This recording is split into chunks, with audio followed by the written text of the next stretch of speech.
Strange geological formations have tantalized the imaginations of Americans for generations.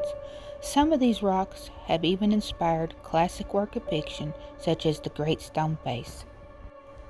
In a gorge in western Kentucky is a very large, shapeless boulder known throughout the county as Headless Woman Rock.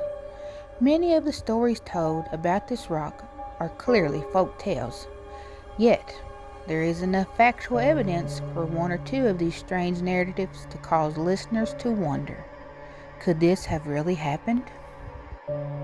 Headless Woman Rock is located in one of those out-of-the-way places known only to old-timers, hunters, or teenagers looking for a secluded place to neck and party.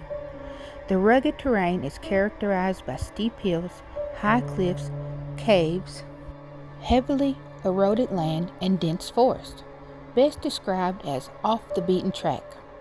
Headless Woman Rock can be accessed only by driving down a lonely stretch of a two-lane blacktop called Blowtown Road, and then walking west for a half a mile. Unfortunately, very few people live in this region. Those who do live here reside on a handful of widely scattered farms. The locals still avoid the gorge where Headless Woman Rock can be found, especially at night, when the strange sounds common to such places are amplified and distorted.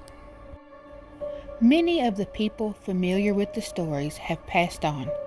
These days, the best place to find the lore of Headless Woman Rock is the Folklore Archives of Western Kentucky University in Bowling Green, Kentucky. Most of the stories were collected by Percy Downs from relatives and neighbors living around Litchfield. Downs found that the origin of the stories is still shrouded in mystery.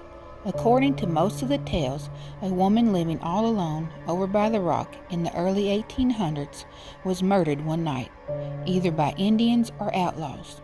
After she was killed, her murderer left her body but took her head, which has never been found.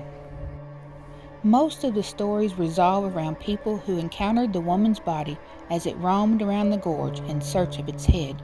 People say that the headless corpse can be seen both day and night.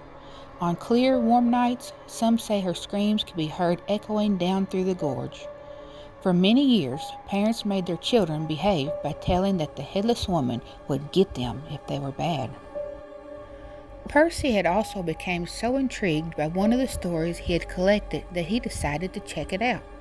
One of his female informants told him that she was driving down the road one night when the headless woman stepped out in front of her car. The woman was so frightened by the bloody, headless phantom that she ran off the cliff and wrecked her car. Downs said that after he heard the story, he went to the place where the accident was supposed to have happened and walked around looking for evidence of a wreck. To his surprise, he said, "I found a hubcap, steering wheel, and a bumper. How in the world could these things get into such an isolated place?" Somehow, the story had some proof behind it. Headless Woman Rock is located about 9 miles southwest of Litchfield on Highway 1133. So whether you're a thrill-seeking teenager, a curious visitor, or a chuckling adventurer, the tale of the Headless Woman of Litchfield, Kentucky has a place for you. After all, every legend has a grain of truth in it. Or does it? Thank you for watching. Until next time, let's see what's out there.